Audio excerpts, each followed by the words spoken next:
is muted again. Hello, hello, testing. I think it's okay. Hello, hello. Yeah, it's good. Okay.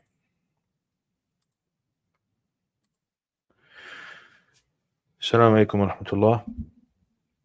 إن الحمد لله نحمده ونستعينه ونستغفره ونعوذ بالله من شرور أنفسنا ومن سيئات أعمالنا إنه من يهده الله فلا مضل له ومن يضلل فلا هادي له وأشهد أن لا إله إلا الله وحده لا شريك له وأشهد أن محمدا عبده ورسوله أما بعد فإن أصدق الكلام كلام الله وخير الهدي هدي محمد صلى الله عليه وعلى آله وسلم وشر الأمور محدثاتها وكل محدثة بدعة وكل بدعة ضلالة وكل ضلالة في النار أما بعد.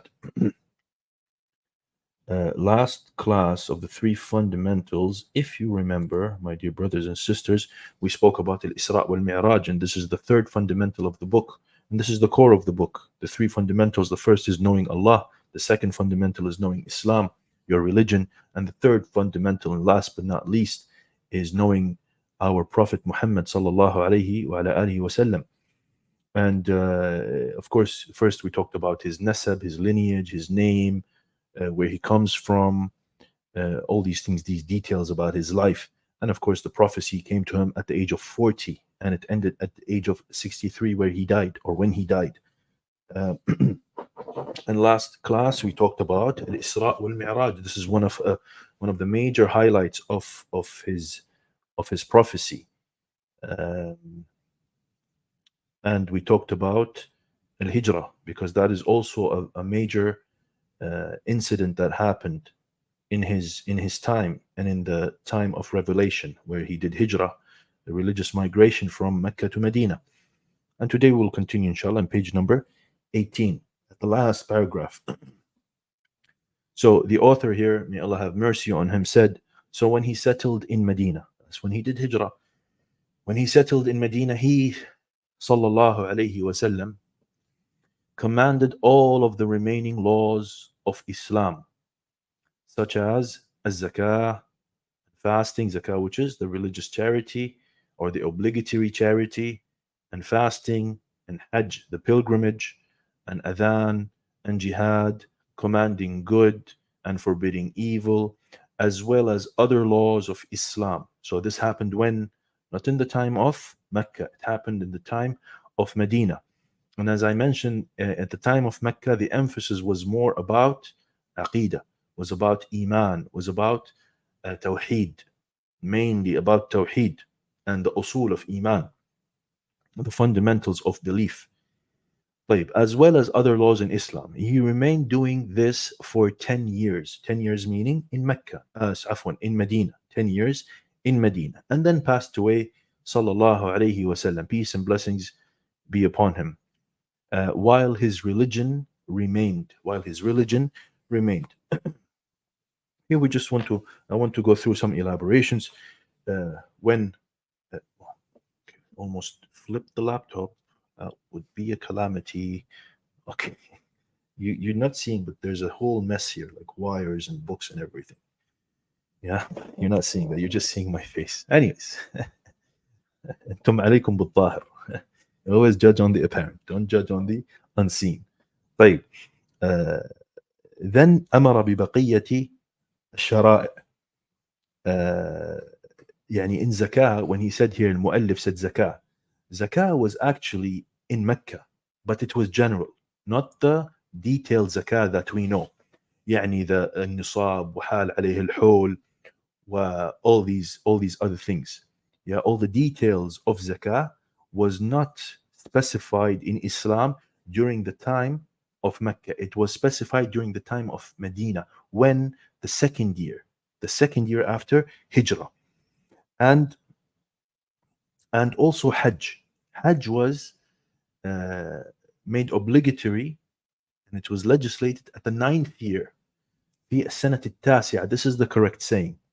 Some ulama, they say that the 6th year, but the correct saying, Allah Ta'ala alam طبعا, it was on the 9th year after Hijrah. 9th year when he was in Medina. And also, when he said as-sawm, also before Al-Hajj was fasting, and fasting was also obligatory on the second year of Hijrah. Now, when we look at this, wait, let me. I just also want to see. And by the way, يعني الصلاة, when it was obligatory, before that, were they praying? Before Isra al-Mi'raj, were the Muslimin praying? Because we know Isra al-Mi'raj, as explained before, that's when Allah Azza wa Jal made it obligatory on the 5 daily prayers that we know. But was there a salah before that? The answer is yes. There was a salah, and it would be 2 rak'ahs only. 2 rak'ahs. طيب. When the salah was obligatory, as it was narrated by Aisha radiallahu anha, and it was mentioned in Sahih Bukhari, she said, فرضت الصلاة ركعتين ثم هاجر رسول الله صلى الله عليه وسلم ففرضت أربعا. He prayed salah 3 years in Mecca. So before the Hijrah, 3 years before the Hijrah, Isra wal Mi'raj happened. The miracle of Al-Isra wal Mi'raj. The Prophet would pray 5 prayers. The prayers, salah, that would be 4 rak'ahs, which ones? Dhuhr, Asr, Isha.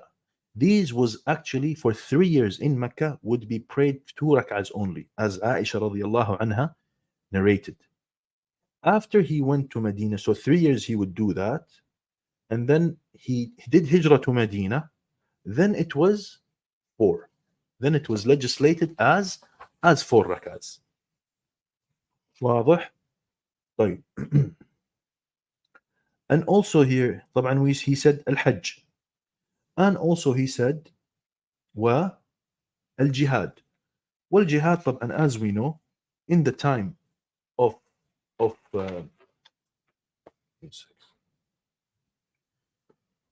in the time of Mecca, the Muslimin didn't have a state. The Prophet sallallahu alaihi wasallam, who is of course the Imam of the Muslimin, but they didn't have like a state. This wasn't a Muslim state, Mecca. It was a pagan, a polytheist state. It was run by the mushrikeen.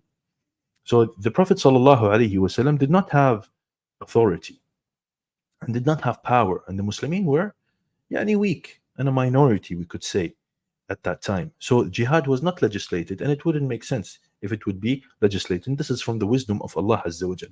After the Prophet migrated with the Muhajirin, then jihad became obligatory. And we're talking about the offensive jihad, the offensive jihad. Al-jihad, just like, why did the Musannif here actually mention it here? Because al-jihad, aslan, it's an act of worship by itself. And it is not a goal, it is a mean to spread Islam, لِإِعْلَاء كَلِمَةِ اللَّهِ, that the word of Allah and the religion of Allah would be spread. So when we talk about the offensive jihad, it is not the military, of course, act that we know, not the jihad of the tongue or jihad of the nafs. No, we're talking about the jihad that everybody understands. Why was it permitted? Because for the sake of the survivability of Islam, and for the sake of spreading Islam, and people would know Islam. And it is an act of worship, and it is one of the greatest acts of worship, as the Prophet ﷺ mentioned it in many ahadith, that jihad is a great act of worship. And just like any other act of worship, it has conditions. And it is not for the means and the purposes to hurt others, or to destroy land, or to harm anyone. No, like I said, the purpose is that you spread Islam. That's it. The conditions of jihad are 8. The conditions of jihad, just like any other act of worship, it has conditions, like I said. مثلا, if we go to salah, what is one of the conditions of salah? It is مثلا entering time. The time should enter. If you want to pray salat al-asr, you say, I want to pray it in the morning. So you cannot pray it in the morning. The time did not enter. This is a condition. Or مثلا, you say condition of salah is wudu. You have to do ablution, or else salah is nullified.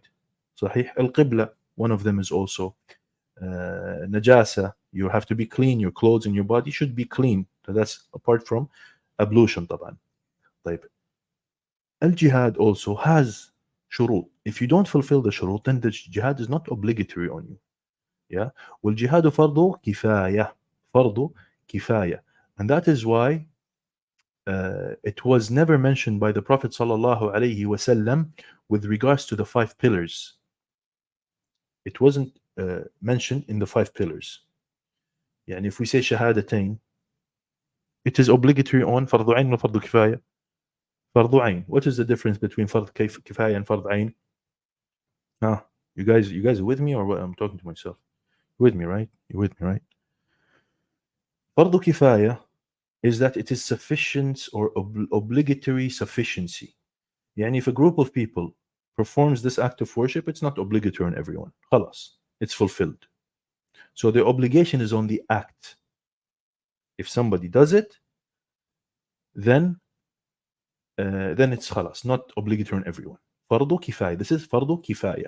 فرض عين يعني it is obligatory on everyone. The obligation is on the individual, not on the act. Everybody must do it. الشهادتين, is it فرض كفاية ولا فرض عين؟ فرض عين. Everybody has to do شهادة. صحيح؟ طيب الصلاة فرض عين. طيب الصيام فرض عين.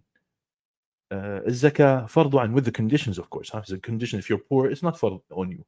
But it is, if you have the money, then you have to pay zakah. الحج فرض عين. الجهاد فرض كفاية. So it's not part of the pillars of Islam. That doesn't make it any less طبعا. Like I told you, no. Jihad is a great act of worship, and many ahadith was mentioned by the Prophet sallallahu alaihi wasallam.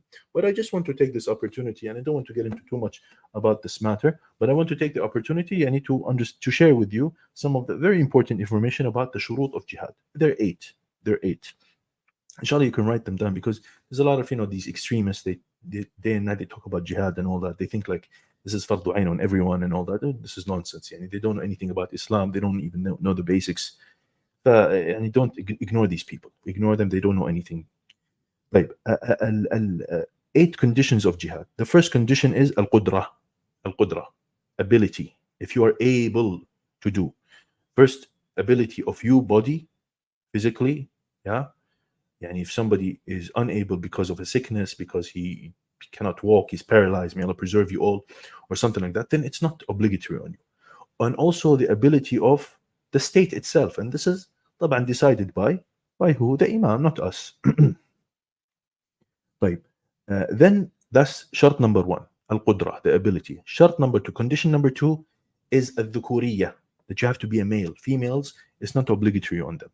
Yeah, it's not obligatory on them.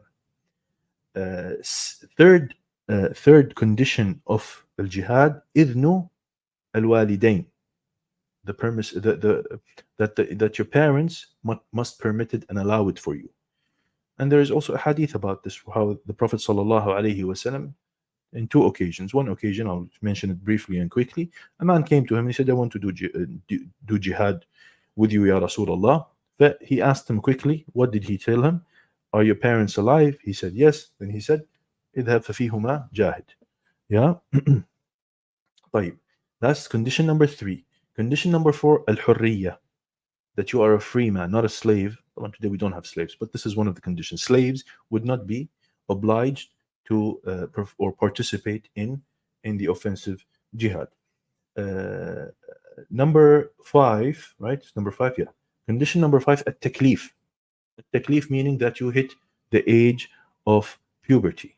So young boys are not obliged to do jihad. And this was also narrated, that the Prophet would send back the young boys, back home, and he wouldn't allow them to do jihad. Wouldn't allow them to do jihad. One of them, I think it was Ibn Umar, when he was young at the time of Medina, he wouldn't allow him. He would always send him back. Number 6, وضوح الراية. وضوح الراية. يعني it is clear who are you fighting with, your people. الراية يعني the banner. يعني it is clear that you are all united under one banner, not divided, different sects, and every sect is fighting. Then this nullifies the conditions of jihad. This is not jihad. Yeah, so you have different groups. All of them are fighting. All of them has a leader, and everybody's fighting not under one leader. Yeah, and it's not clear who you are aslan. And somebody's fighting against you. You know what I mean? They call it wuduh al-raya. Wuduh al-raya. This is also one of the conditions of jihad. Number six. Number seven. إذن ولي الأمر. That the wali amr, the ruler or the emir or the sultan, or we call it the president today, yeah, whatever label you want to mention or say, you have to have, he has to permit it. If he doesn't permit it, then there is no jihad. طبعا we're talking about what? The offensive jihad. Uh, at the time of the Prophet sallallahu alaihi wasallam, it was never mentioned or narrated that the Sahaba would initiate any kind of offensive jihad unless it was by the Prophet sallallahu alaihi wasallam. He would give the orders to go and initiate any kind of offensive or attack or whatever. Last but not least, تمايز الصفوف. تمايز الصفوف. يعني the rows or the enemy is clear to you. What does that mean? Sometimes, maybe in some states, you have Muslims mixed up with the enemy. So in that case, this is one of the nullifiers of the conditions of jihad. So tamayuz al-sufuf is also one of the conditions of jihad. This is the 8 conditions of jihad. And if you want to elaborate and look at all the adillah, with this all its elaborations from the ulama, of course from the Quran and from the hadith and from the kalam ahl al-ilm, I advise you, this is a book, it's in Arabic, sorry, but I'll share it with you in case you know Arabic. Inshallah, you benefit from it. It's called الجهاد أنواعه وأحكامه والحد الفاصل بينه وبين الفوضى. Jihad, it is its types and its rulings and the distinction between it and chaos, فوضى. Yeah, and it was written by دكتور الشيخ أو شيخ الدكتور حمد بن إبراهيم العثمان from Kuwait. والتقريض والتقديم, it was also presented by for Sheikh Saleh al-Sihami, the Mufti of Medina, and he always promoted this book and supported this book. طبعا this man Hamid al-Uthman, may Allah preserve him, he's been to Afghanistan, so he's not just meant talking theoretically, but no, he's actually practiced the jihad and all that. So may Allah preserve him, and may Allah forgive any of his sins, and may Allah of course reward Sheikh Saleh al-Sihami also for promoting this. It's a very nice book. I read it all, and it's quite good and very beneficial. It's filled with benefits of ayat and ahadith and narrations from the salaf and from the scholars. In any case, moving on. Another thing that was also permitted or legislated in the time of Medina after Hijrah, فالأذان فرض في السنة الأولى. في السنة الأولى. الأذان, which is what? The call to Islam, the call to Salah. This was also permitted in the first year of Hijrah. Of Hijrah. Who are you? I'll answer questions later. Sorry, guys. Yeah. And then he said forbidding, ordering of good and forbiddance of evil. Amr bil ma'ruf wa nahy al munkar, with its details. With its details, it was also mentioned, or it was legislated and furida, ordered in Medina. And it is also part of طبعا al-jihad, because you do jihad against sins and bid'ah and things like that. So this was also legislated in Medina. And as we know, I have a whole lecture about al-amr bil-ma'ruf wa-nahy an al-munkar, and it's in the Nawawi series, and I give a lot of detail and elaborations and examples about the levels of how do you forbid evil and when should you forbid evil. As you know, يعني من رأى منكم منكرا, the hadith of the Prophet sallallahu alaihi wasallam, where he said, anybody who sees evil or wrongdoing, then he should change it with his hand if he is able, and if he cannot, then change it with your tongue. If you cannot, then change it with your heart, and this is the weakest of iman. Yeah, so he called it iman. طبعا the ulama here, what do they understand from this hadith? That changing with your hand, meaning physical or by authority, you need to have the authority to do so. And usually speaking, this is by wali al-amr, generally speaking, or maybe a person of authority. Yeah, a person of authority. Then comes bil-lisan, liman kana lahu ilmun wa bayan. Anybody who has knowledge and has the insight about a matter, that is sinful, then say it. This is haram, this is halal, of course, with ilm, not with arrogance and ignorance and just going left and right with what you're saying. In the end, you realize that this is like, it's actually not haram and it's not a wrongdoing, and you'll feel really bad and awkward, and everybody's going to look at you weird. Yeah, so you have to have ilm of what you're talking about. And last but not least, if you cannot have that, وقد يكون بالقلب لمن قصر أو قصر عما تقدم. If you cannot, you don't have authority and you don't have ilm, يعني a layman that's not really knowing about these matters, then انكر أو انكر بقلبك. يعني hate the act. When you say, when the Prophet said change it with your heart, meaning that you have to hate the act and you have to not participate in that act, and of course not promote it, and stay away from it. Any location or place that this act is being any practiced, any wrongdoing, then you stay away from that place. Yeah, and like I said, it was detailed in Medina, but it was also done, practiced, amr bil ma'ruf wa nahy al munkar, in Mecca, generally speaking. Yeah, in Medina, the Prophet sallallahu alaihi wasallam stayed 10 years. And that doesn't mean when I say that he was calling to Tawheed in Mecca, he left Tawheed in Medina. No, he was still calling to Tawheed in Medina also, but the legislations were happening in Medina. Then the Mu'allif said, of course, here, he said, what did he say? Then he, peace and blessings be upon him, passed away while his religion remained. Allah Azza wa Jal قال that the Prophet sallallahu alayhi wasallam died, إنك ميت, you are indeed going to die. وإنهم ميتون, and everyone else, of course, is إنهم ميتون, يعني the rest are all dead or dying or gonna die. And of course, after that, the Prophet sallallahu alayhi wasallam يعني where is it?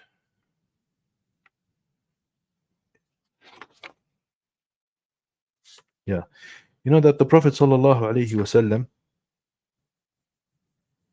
passed away at the 12th من ربيع الأول، الثاني عشر من الربيع. Yeah, فهو مات في اليوم الثاني عشر من ربيع. This is بالإجماع. He died at that time. You know that that's the same date that he, on the correct saying, of course, that he was born in. يعني he was born on the 12th of Rabi' and he died on the 12th of Rabi' يوم الاثنين, on the day of Monday. وسبحان الله, يعني Sheikh Sulaiman al-Ruhaili, and he narrated that some of the ulama would say the wisdom behind it is that to keep people away from celebrating his birthday. Because if you celebrate his birthday, al-Mawlid, then you're automatically celebrating his death and his birthday. When this is not inappropriate for you to do that if you love the Prophet sallallahu alaihi wasallam. And in any case, يعني فالمولد, as you all know, this is يعني something that is wrong and was never done by the Prophet, was never ordered to be done by the Prophet sallallahu alaihi wasallam, nor was it performed by the best of people after him, which is Abu Bakr wa Umar wa Uthman wa Ali and the rest of the Sahaba and the Tabi'een and Atba' Tabi'een. It was never narrated that they would do that. This is something, of course, that we do not do, and this is one of the wrong things that came up these modern times, or perhaps even before that a little bit. In any case, and then he said, and his religion remains. والله عز وجل قال إنا نحن نزلنا الذكر وإنا له لحافظون. الذكر طبعا, it's the Quran, but also we can also understand from the Quran يعني a religion, Islam it remains, and the call to Islam and the message of the Prophet sallallahu alaihi wasallam remains, and this is seen and known, and it's a fact that all of these remain. And the Prophet sallallahu alaihi wasallam said in the hadith that was narrated by Bukhari and Muslim, لا تزال طائفة من أمتي ظاهرين على الحق لا يضرهم من خذلهم حتى يأتي أمر الله وهم كذلك. Indeed, there will be a group of people from my ummah that they are showing, or they are on the truth, upon the truth. لا يضرهم من خذلهم, and they will not be affected by the people who abandon them until the order of Allah comes, yani they die or judgment day happens or whatever. وهم كذلك, and they remain on that righteous path, the path of the Quran and the Sunnah and understanding of the pious predecessors, the Sahaba, and the people who came after them, and the people who came after them, and the Imams that follow them. This is the Ta'ifa, the group or the sect that the Prophet ﷺ mentioned and praised. And this, subhanAllah, is one of the things that Allah Azza wa Jal preserved His religion by. Allah Azza wa Jal, subhanAllah, sends people, sends asbab. Just like Allah Azza wa Jal, first of all, sent the Messenger Sallallahu Alaihi Wasallam with the message and the revelation. And then He sent him companions, the best of people, Abu Bakr, wa Umar, wa Uthman, wa Ali, وعبد الله بن مسعود وابن عباس all the Sahaba, حذيفة, ويعني all of them. These people supported the cause. These people are the ones who carried religion, and they carried the Quran for us through narrations and through preservation. So Allah makes these asbab, causes that will preserve this religion. And one of the causes is that Allah Azza wa Jal, as the Prophet Sallallahu Alaihi Wasallam, and this is a revelation, his hadith is a revelation, that Allah Azza wa Jal has willed that there will always be a ta'ifah, the sect or the group of people that follow the righteous, authentic interpretation of the Quran and the Sunnah. These are the people who are going to preserve religion. Because nowadays we see all the sects, they're deviants. Yeah. The Prophet said that my ummah will divide into 73 sects. All of them are in the hellfire, meaning that all of them are wrong and they're not on the righteous path, but they're not apostates or disbelievers. They are, because he said, min ummati, from my ummah. Yeah, so they're Muslims, but they're on the wrong path. Then he said, except one.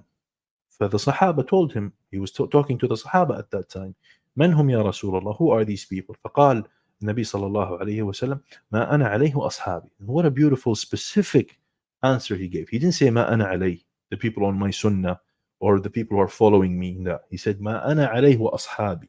Yeah, ما أنا عليه وأصحابي, and my people, my companions. And this is what distinguishes الطائفة المنصورة, the saved sect. And that's why many of the ulama, they mention this, الطائفة المنصورة, the saved sect, أهل السنة والجماعة, أهل الحديث, السلفيون, all these labels. طبعا, guys, these labels mean nothing if you don't actually believe and practice this very important asl and principle in your religion, that you preserve the authenticity of the Quran and the Sunnah and the interpretation of the Quran and the Sunnah. Without it, then this is where we are dividing. Yeah, this is where everybody's just saying whatever they want and they claim it's part of Islam, and we're having a lot of fights and we're becoming weaker. But this is what it is. When Nabi sallallahu alayhi wasallam, when he was talking to the Sahaba, what did he tell them? He said that أيها الناس, O people, إنه ليس من شيء يقربكم من الجنة ويبعدكم عن النار إلا قد أمرتكم به. There is nothing that will get you closer to Jannah, paradise, and get you away from the hellfire except that I have told you about and أمرتكم, ordered you to do. وليس شيء يقربكم من النار ويبعدكم عن الجنة إلا نهيتكم عنه. الحديث رواه ابن أبي شيبة في المصنف والبيهقي في شعب الإيمان. And nothing that I have that will keep you away, and nothing that will get you into the hellfire and keep you away from paradise except that I have warned you against and ordered you not to do. For everything that the Prophet ﷺ told us is complete by this, in this religion. Everything is completed. Don't come and say, and who did he say that to? To the Sahaba. And the Sahaba has got the narration and the teachings and the mannerism of a tarbiyah from the Prophet ﷺ to carry on this religion. So we have to refer back to them in regards to religion. Of course, before that, we go back to the Quran and the Sunnah and then them. This is how it is. These are the levels of methodology of taking Islam and understanding it. Subhanallah, a man came to Salman al-Farisi one time and he said, قد علمكم نبيكم صلى الله عليه وسلم كل شيء حتى القراءة حتى القراءة. He said, your prophet taught you everything, even how to يعني do your business, go to the bathroom. Wallahi, this is an honor. Yani, wallahi, yani, when Muslims have to be proud about this.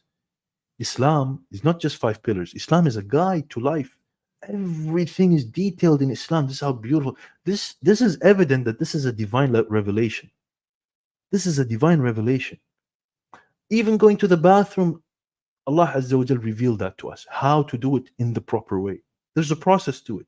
فقال سلمان قال أجل. Yes, with pride. I'm guessing he would say it with pride. I would say it with pride. قال أجل لقد نهانا أن نستقبل القبلة لغائط. Yes, the Prophet sallallahu alaihi wasallam told us not to face the Qibla, the direction of the Kaaba, when we are doing our business, the bathroom, yeah, doing our business. لغائط أو بول. Number one or number two. I don't know how to give you more details. You understand what number one, number two is, yeah? أو أن نستنجي باليمين, and that we clean our private parts with the right hand. We do it with our left. Process. Beautiful detail, subhanallah. Do it with our left. I said right? Sorry, guys. Cancel that out. We clean our private parts with our left. And he warned us from cleaning our private parts with our right. We have to do it with our left. بأقل من 3 حجرات. And that we shouldn't do it with less than 3 stones. We shouldn't do it less than 3 stones. أو أن نستنجي برجيع أو بعظم. And we shouldn't clean our private parts with dung or bones. So we should do it with wood or a piece of wood or a piece of stone or anything like that. Beautiful religion, Allahu Akbar. Yeah? Read history. I don't know how many thousands of years, even today, Jama'ah, even today, where are we going to? People know how to clean themselves? Non-Muslims know how to clean themselves? No, they don't. I don't want to elaborate. Bismillah, they don't. They have so many diseases because of this. Developed country, they say they're developed countries. They don't know how to clean themselves. Back then, I think in Europe, when there was no sewage system and all that, you know how they do their business, they keep it in a bucket and then throw it on the streets. You know how destructive that is? It'll kill you because of the bacteria and germs and everything like that. It's disgusting. Yahi, Islam 1445 years ago told you how to wash and clean everything. Allahu Akbar. This is, wallahi, this is one of the proofs that this is a revelation from Allah. This is a revelation, no doubt about it. طيب. Let's stop here, guys, because next maybe we'll have next week I'll elaborate more on other matters. Yeah. Who was he sent to, and matters about kufr bil-taghut, and other things, inshallah. And hukm bighayr ma anzal Allah also. Yeah, then we can conclude. That'll be, inshallah, I'm hoping, my goal is next class will be the final class. Nice number, 20. 20 classes done with the book. Yeah. Muslims taught Europeans hygiene, introduced soap to them. Yes. I think I read about that. I don't know if it's true or not, but I read that. I think he was an Indian Muslim man or something like that he brought like bathrooms to Europe. Allahu Akbar. I don't know. Any case, I don't care. Yeah, it doesn't matter. He did or he didn't. But the point is, we were taught 1,445 years ago the detailed process of how to clean ourselves in the bathroom. It's beautiful. Very proud of my religion. Are you proud of your religion? You should be. Any questions, guys, with regards to the dars today?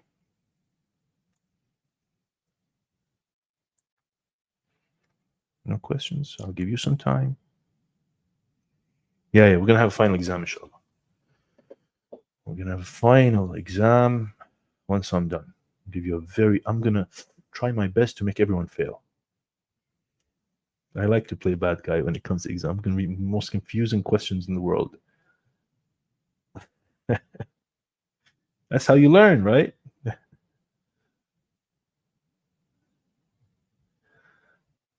Yeah, toilet is but basically wood, right? So here, let me put up this question. The brother is Hap, I think is his name. Toilet paper also valid for istinja? Yes, it is, because toilet paper is made of basically wood. So paper is made of wood, as far as I know. Correct me if I'm wrong if we have any kind of experts in the matter. But in any case, it is correct.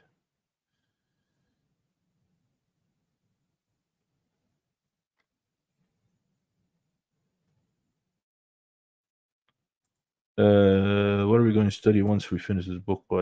Perhaps, maybe. I'm still thinking about it, but yeah, I have an idea, inshallah. Maybe قواعد الأربعة, maybe أصول الستة. We'll see. But yeah, basically, the ulama, I think that's the process they go to. أصول الثلاثة, then قواعد الأربعة. Then maybe كشف الشبهات or something, I forgot. We'll see, inshallah.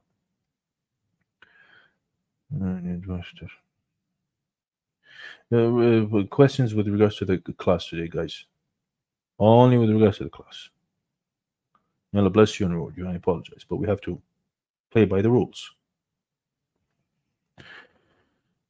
Okay, I guess we can call it tonight. No more questions. Inshallah. Partner with Ustad al-Haqqan. May Allah bless him and reward him. Wallah, he's a wonderful brother. I love him for the sake of Allah. And I was so happy that he announced the SOK Academy. Inshallah, maybe I'll have like a one-day kind of appearance or something. I don't know. Inshallah. But anyways, he's doing a great job. A wonderful job.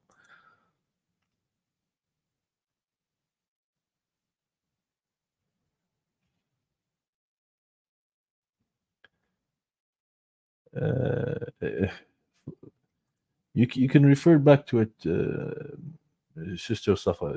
Okay, I'll say it. I'll say this short thing. Fard Ain is the obligation. Fard Ain. Ain means Ain. But it also means the obligation on the individual. Yani every single Muslim must do this obligation. Salah, Siyam, Zakah, all these are obligations and they are obligatory on every single Muslim. Fard Kifaya, not obligatory on everyone. If a group of people do it, then it falls or it's not obligatory on others. مثال الجهاد, it's فرض كفاية. الأذان فرض كفاية. But ulama also they said الجماعة, صلاة الجماعة, it's also فرض كفاية. This is a dispute طبعا, but adhan is something that is clear. This is فرض كفاية. يعني if somebody does the adhan, not everybody has to do the adhan. No. صلاة العيدين, the two Eid Salah, فرض كفاية. If it's performed, it's not obligatory on everyone. Yeah? And so that's the difference. Allah. May Allah love you back. Greenbird G.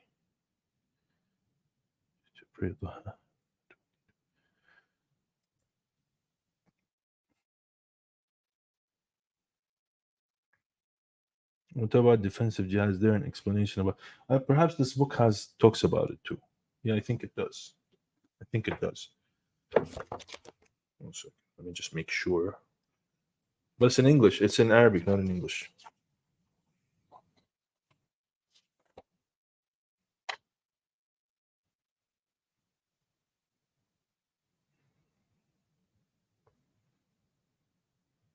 Yeah, I think it's.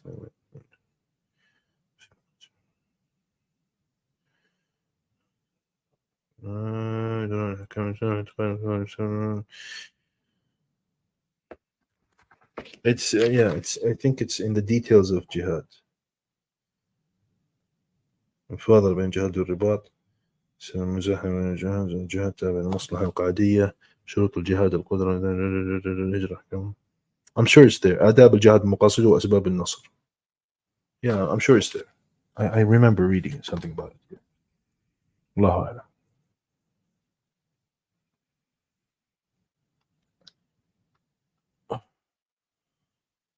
Yeah, praying on the Salat al-Janazah is also فرض كفاية. بارك الله فيك, Mr. Greenbird G.